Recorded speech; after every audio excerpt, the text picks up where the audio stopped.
ഏവർക്കും നമസ്കാരം. അഭിമാനമുള്ളവരാണ് നമ്മളെല്ലാവരും. അതിൽ സ്വാഭിമാനവും ആത്മാഭിമാനവും ഉണ്ട്. എന്താണ് ഇവ തമ്മിലുള്ള വ്യത്യാസമെന്ന് ശ്രദ്ധിച്ചിട്ടുണ്ടോ? സ്വാഭിമാനവും ആത്മാഭിമാനവും ഒന്ന് നോക്കിയാലോ. Pride and self-respect are inner drivers to live with environment and dharma. സ്വാഭിമാനം, ആത്മാഭിമാനം ഒരു വ്യക്തിക്ക് അവന്റെ പരിസ്ഥിതിയോട് ഇടപെട്ടുകൊണ്ട് നിലകൊന്നു പോകുവാൻ പ്രേരണ നൽകുന്ന സ്വയം പ്രവർത്തന സ്മൃതിയാണ് സ്വാഭിമാനം. അവന്റെ ധർമ്മങ്ങളിലായിരിക്കാൻ പ്രേരണ നൽകുന്ന സ്വയം പ്രവർത്തന സ്മൃതിയാണ് ആത്മാഭിമാനം. ദൈവത്തിന്റെ പാതി കഴിച്ചുള്ള തന്റെ പാതിയിലെ രണ്ടു ഭാഗങ്ങളാണ് ഇവ രണ്ടും. സ്വാഭിമാനം, ആത്മാഭിമാനം ഒരു വ്യക്തിക്ക് അവന്റെ പരിസ്ഥിതിയോട് ഇടപെട്ടുകൊണ്ട് നിലനിന്നു പോകുവാൻ പ്രേരണ നൽകുന്ന സ്വയം പ്രവർത്തന സ്മൃതിയാണ് സ്വാഭിമാനം.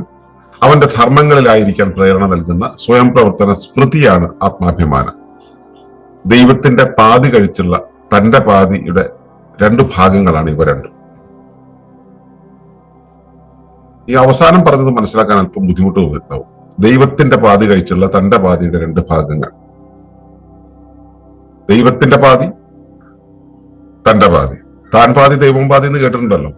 അപ്പൊ പകുതി കാര്യം ദൈവം ചെയ്തോളൂ, എന്ന് വെച്ചാൽ പ്രാപഞ്ചിക സംവിധാനം ചെയ്തോളൂ. അതങ്ങനെ ഡിസൈൻ ചെയ്ത് വെച്ചിട്ടുണ്ട്.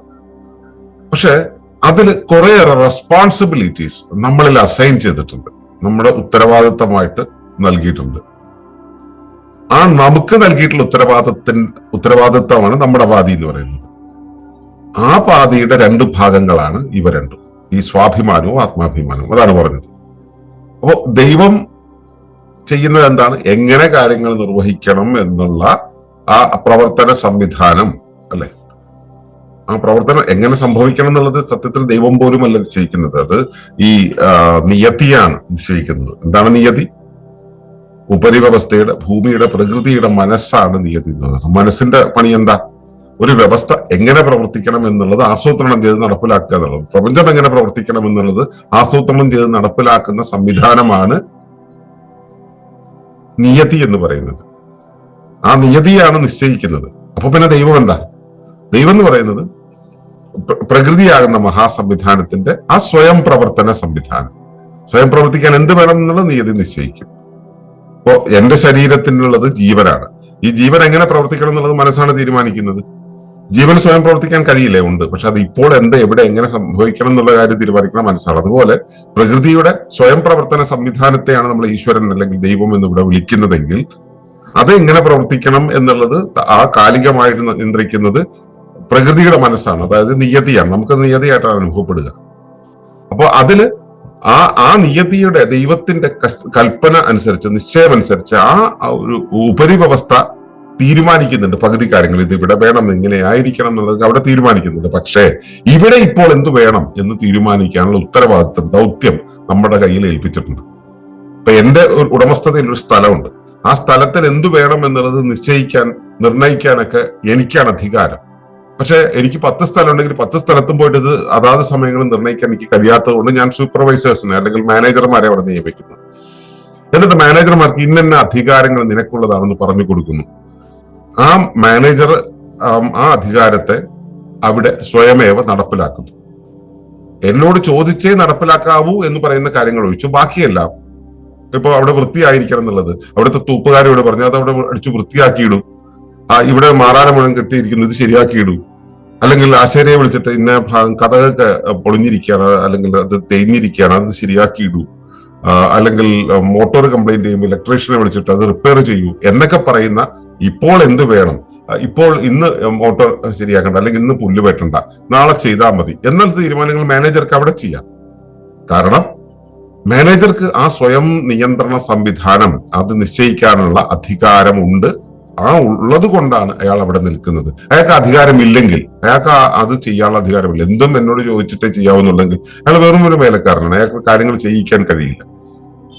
അങ്ങനെയാവുമ്പോൾ ഞാൻ എന്റെ 10 ഇടങ്ങളിലും പോയി നിൽക്കേണ്ടി വരും. 10 ഇടങ്ങളുണ്ടെങ്കിൽ 10 ഇടങ്ങളിലും 10 മാനേജർമാരുണ്ട്. ആ 10 മാനേജർമാരാണ് തീരുമാനിക്കേണ്ടത് അതാത് ഇടങ്ങളിൽ എന്തു വേണം എന്നുള്ളത്. ഇപ്പൊ മാനേജർക്ക് സ്വയം പ്രവർത്തന സംവിധാനം വേണം, സ്വയം നിയന്ത്രണ അവകാശം വേണം.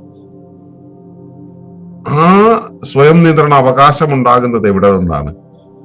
അത് അവിടെയുള്ള സ്വയം പ്രവർത്തിക്കാനുള്ളതാണ്, താൻ അതെല്ലാം സ്വയം പ്രവർത്തിച്ചു കൊണ്ടുപോകുവാനുള്ളതാണ് എന്നുള്ള അയാളുടെ അറിവിലാണ്, അയാളുടെ ഓർമ്മയിലാണ്. അപ്പോ അയാൾക്ക് ചുറ്റുമുള്ള കാര്യങ്ങളുമായിട്ട് എങ്ങനെയാണ് പ്രവർത്തിച്ചു പോകേണ്ടത് എന്നതിന്റെ സ്വയം പ്രവർത്തന സ്മൃതി ആണ് സ്വാഭിമാനം എന്ന് പറയുന്നത്. ഒരു വ്യക്തിക്ക് അവന്റെ പരിസ്ഥിതിയോട് ഇടപെട്ടുകൊണ്ട്, അയാളുടെ ചുറ്റുപാടിനോട് ഇടപെട്ടുകൊണ്ട് നിലനിന്നു പോകുവാൻ പ്രേരണ നൽകുന്ന സ്വയം പ്രവർത്തന സ്മൃതി എന്നുവെച്ചാൽ സെൽഫ് ഓർഗനൈസ് ചെയ്യാനുള്ള റെസ്പോൺസിബിലിറ്റി എന്റെ ഉള്ളിൽ ഉണ്ടെന്നുള്ള സ്മൃതി.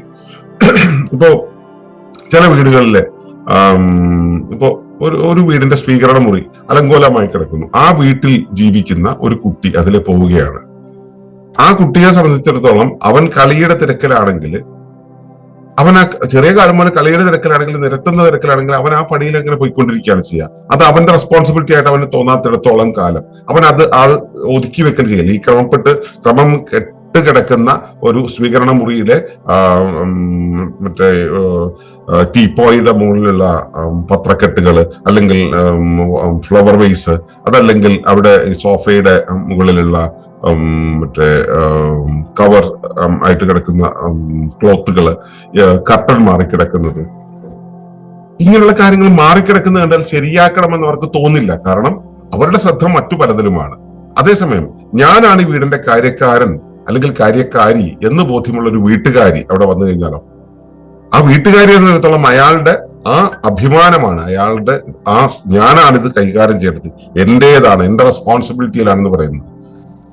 ഒരു പെൺകുട്ടി അവിടെ കല്യാണം കഴിഞ്ഞ് വന്ന് കയറുകയാണ്. അയാളെ സംബന്ധിച്ചിടത്തോളം ഇത് എന്റെ റെസ്പോൺസിബിലിറ്റി ആണെന്നുള്ള തോന്നൽ വന്നു കഴിഞ്ഞാൽ മാത്രമേ ആ വീട്ടിലെ കാര്യങ്ങളിൽ ഇടപെടാൻ പറ്റൂ. ആ വീട് ആരുടെയാണ്? ഭർത്താവിന്റെയാണ്, അല്ലെങ്കിൽ ഭർത്താവിന്റെ അമ്മയുടെ അച്ഛന്റെയാണ്. എന്നിട്ടും ആ പെൺകുട്ടി അവിടുത്തെ ഉത്തരവാദിത്തങ്ങൾ ഏറ്റെടുക്കുന്നത്, കേരളത്തിലെ കോണ്ടെക്സ്റ്റ് വെച്ച് പറഞ്ഞതാണ്, ആ കുട്ടി അത് ഏറ്റെടുക്കുന്നത് എന്തുകൊണ്ടാണ്? ഇത് എന്റെ വീടാണ്, ഞാനാണ് ഇവിടുത്തെ കാര്യങ്ങൾ നോക്കേണ്ടത്, ഇത് എന്റെ റെസ്പോൺസിബിലിറ്റിയാണ് എന്ന് ബോധ്യം വരുമ്പോഴാണ്. ഇതൊരു വേലക്കാരി ഏറ്റെടുത്താൽ പോലും ആ ഒരു ബോധ്യം വരുമ്പോൾ, ഞാൻ ഇവിടുത്തെ വേലക്കാരിയാണ്, ഇത് എന്റെ റെസ്പോൺസിബിലിറ്റി ആണെന്നുള്ളത് വരുമ്പോഴാണ് അത് വരിക. അപ്പോ ആ റെസ്പോൺസിബിലിറ്റിയിൽ നിന്നാണ് അത് ആര് കൊടുത്തതാണ്?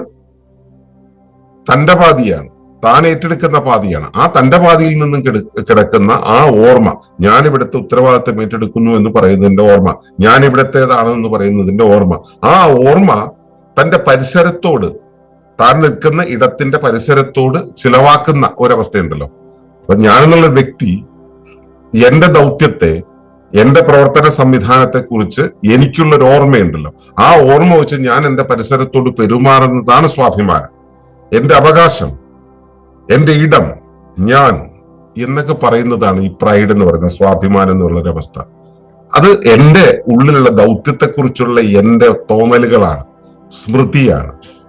ആ സ്മൃതി എന്ന് വെച്ചാൽ ഗതസ്മൃതിയും ആഗതസ്മൃതിയുമാകാം, കഴിഞ്ഞ സ്മൃതിയാകാം, ഇനി വരാൻ പോകുന്ന സ്മൃതിയാകാം, ഗതസ്മൃതിയോ ആഗതസ്മൃതിയോ ആകട്ടെ. അങ്ങനെയുള്ള സ്മൃതികളിലായിരിക്കുന്ന സമയത്ത് ആ സ്മൃതിയിൽ നിന്നുകൊണ്ടാണ് ഞാൻ നമ്മുടെ ചുറ്റുപാടിനെ എടുക്കുക. ഞാൻ ധനികനാണ്, ഞാൻ പ്രൗഢിയുള്ളവനാണ്, ഞാൻ അറിവുള്ളവനാണ്, ഞാൻ ഇന്ന മതത്തിൽപ്പെട്ട ആളാണ്, ഇന്നതാണ് എന്ന് കാണിക്കുന്ന, അത് നമ്മുടെ ഉള്ളിലുള്ള ആ സ്വയം പ്രവർത്തനത്തിന്റെ സ്മൃതിയാണ്.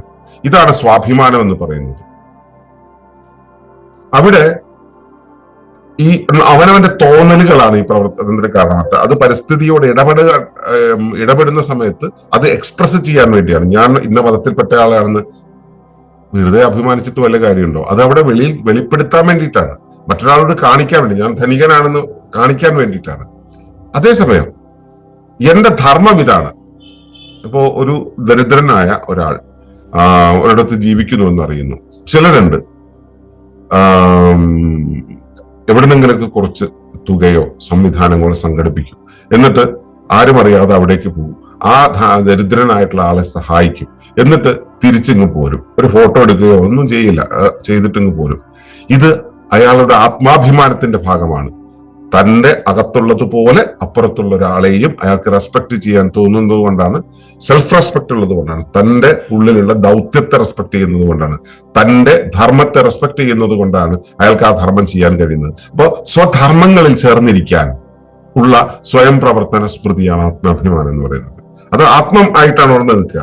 ഞാൻ ജീവന്റെ അടിസ്ഥാന ബിംബമാണ്, മറ്റുള്ള ജീവന്റെ പാർട്ടാണ് ഞാൻ, എന്റെ തന്നെ പാർട്ടാണ് ചുറ്റുപാടുകൾ. അപ്പൊ ഈ കരുണ, എമ്പതി തുടങ്ങിയ കാര്യങ്ങളെല്ലാം ഉണ്ടാവുന്ന ഈ ആത്മാഭിമാനത്തിന്റെ തുടർച്ചയായിട്ടാണ്. അപ്പൊ ആത്മാഭിമാനം എന്ന് പറയുന്നത് ഞാൻ, എന്റെ ഉള്ളിലുള്ള ധർമ്മം ഞാനത് നടപ്പിലാക്കേണ്ടതുണ്ട് എന്നത് ആണ് അവിടെ ഉണ്ടാവുന്നതെങ്കിൽ, ഞാൻ ഇന്നതാണെന്ന് എക്സ്പ്രസ് ചെയ്യുന്നതാണ് സ്വാഭിമാനം. ആ എക്സ്പ്രസ് ചെയ്യാന്ന് വെച്ചാൽ മറ്റുള്ളവയുമായിട്ട് ഇടപെടാൻ വേണ്ടിയാണ്. ആത്മാഭിമാനം എന്ന് വെച്ചാൽ സ്വധർമ്മത്തിൽ ഇടപെടാൻ വേണ്ടിയാണ്, അവനവന്റെ ധർമ്മത്തിൽ ഇടപെടാൻ വേണ്ടിയാണ്, അല്ലെങ്കിൽ ധർമ്മത്തെ കൊണ്ടു നടക്കാൻ വേണ്ടിയാണ്. ഞാൻ ഇതാണ് ചെയ്യേണ്ടത്. ആ സമയത്ത് കണ്ണടച്ചിരിക്കേണ്ടതാണ് ധർമ്മം തോന്നിയാൽ കണ്ണടച്ചിരിക്കുക, ആരെയും കാണിക്കേണ്ട കാര്യമില്ല. മറ്റൊരാളുമായിട്ടുള്ള ഒരു കമ്മ്യൂണിക്കേഷൻ അവിടെ ഒരു പോസിബിലിറ്റി ഇല്ല. അവിടെ തന്റെ പ്യൂരിറ്റി മെയിൻറ്റെയിൻ ചെയ്യുക. താൻ രാവിലെ എഴുന്നേറ്റു, കുളിച്ചു, തന്റെ കാര്യങ്ങളെല്ലാം ചെയ്തു എന്ന് പറയുന്നത് ഒരു കുട്ടിയെ സംബന്ധിച്ചിടത്തോളം തന്റെ കാര്യങ്ങളെല്ലാം ചെയ്തു എന്ന് പറയുന്നത് താൻ ഈ വഴി പോകുന്നു എന്നുള്ള സ്വയം ബോധ്യപ്പെടുത്തലാണ്, തന്റെ ആവശ്യങ്ങളോടുള്ള റെസ്പെക്റ്റ് ആണ്. ആ ധർമ്മങ്ങളിലായിരിക്കാം, തന്റെ കാര്യങ്ങളെ റെസ്പെക്ട് ചെയ്തിട്ട് തന്റെ ധർമ്മങ്ങളിലായിരിക്കാനുള്ള സ്വയം പ്രവർത്തന സ്മൃതിയാണ് ആത്മാഭിമാനം. പരിസ്ഥിതിയോട് ഇടപെട്ട് കൊണ്ട് പോകുവാൻ പ്രേരണ നൽകുന്ന സ്വയം പ്രേരണ സ്മൃതിയാണ് സ്വാഭിമാനം. അപ്പോൾ ഇവ തമ്മിൽ കൃത്യമായിട്ട് വ്യത്യാസമുണ്ട്. പ്രൈഡ് ആൻഡ് സെൽഫ് റെസ്പെക്ട് എന്ന് പറയുന്നത് ഒന്ന് പുറത്തുള്ളതാണ്, ഒന്ന് അകത്തുള്ളതാണ്. ഒന്ന് കൃത്രിമമായിട്ട് മനുഷ്യ ജീവിതത്തിന്റെ ചിന്തകൾ കൊണ്ടുണ്ടായതാണ്, മറ്റൊന്ന് സ്വയം ബോധ്യത്തിന്റെ അനുഭവത്തിന്റെ അവസ്ഥയിൽ നിന്നും ഉണ്ടാകുന്നതാണ്. ഇത് രണ്ടും കൂടെ ചേരുമ്പോഴാണ് ഒരു വ്യക്തിയുടെ ഈഗോ എന്നുള്ളത് കംപ്ലീറ്റ് ആയിട്ട് നിൽക്കുക. ആ ഈഗോ എന്ന് പറയുന്നത് ആണ് ഇതിന്റെ മൊത്തം ഉത്തരവാദിത്തം ഏറ്റെടുക്കുന്നത്. അഹം എന്ന് പറയുന്ന ഒരു സംഭവമാണ് ഇത് മുഴുവൻ ഏറ്റെടുക്കുന്നത്, അല്ലെ? ഇതാണ് തന്റെ പാതി എന്ന് പറയുന്നത്. ബാക്കി നിയതിയുടെ പാതി, ദൈവത്തിന്റെ പാതി, പ്രകൃതിയുടെ പാതി, അത് പ്രകൃതിയുടെ കയ്യിലാണ്, അതവിടെ ഇരിക്കട്ടെ. തന്റെ പാതി കൃത്യമായിട്ട് സൂക്ഷിക്കാൻ സ്വാഭിമാനവും ആത്മാഭിമാനവുമാണ് നമുക്ക് പ്രേരണയായിട്ടുണ്ടാവുക. ഇവയ്ക്ക് തെറ്റുണ്ടോ എന്ന് ചോദിച്ചാൽ, പ്രവർത്തനങ്ങൾ മുൻപോട്ട് പോകണമെങ്കിൽ സ്വാഭിമാനവും ആത്മാഭിമാനവും ഉണ്ടാകണം. ഞാൻ ഒരു വ്യക്തിയായിട്ട് എന്റെ നിയോഗം പുലർത്തണമെങ്കിൽ, എന്റെ നിയോഗം നടപ്പിലാകണമെന്നുണ്ടെങ്കിൽ എനിക്ക് സ്വാഭിമാനം ഉണ്ടായേ പറ്റൂ. ഞാൻ ഒരു മാനേജർ ആണെന്നുള്ള റെസ്പെക്ട് എനിക്ക് കിട്ടാൻ പാകത്തിൽ ഞാൻ പെർഫോം ചെയ്യുമ്പോഴാണ് എനിക്ക് മാനേജറായിട്ട് നിലനിൽക്കാൻ കഴിയുക. മാനേജറാണെന്നുള്ള ബോധ്യം എനിക്കില്ലെങ്കിലോ, ഞാൻ മാനേജറാണ്, എന്നെ അപ്പോയിന്റ് ചെയ്തിട്ടുണ്ട്, മാനേജറായിട്ട് അപ്പോയിന്റ് ചെയ്തിട്ടുണ്ട്, പക്ഷെ എനിക്ക് ആ ബോധ്യം ഇല്ലെങ്കിലോ, എന്റെ ദൗത്യം നടപ്പിലാക്കാൻ എനിക്ക് കഴിയില്ല.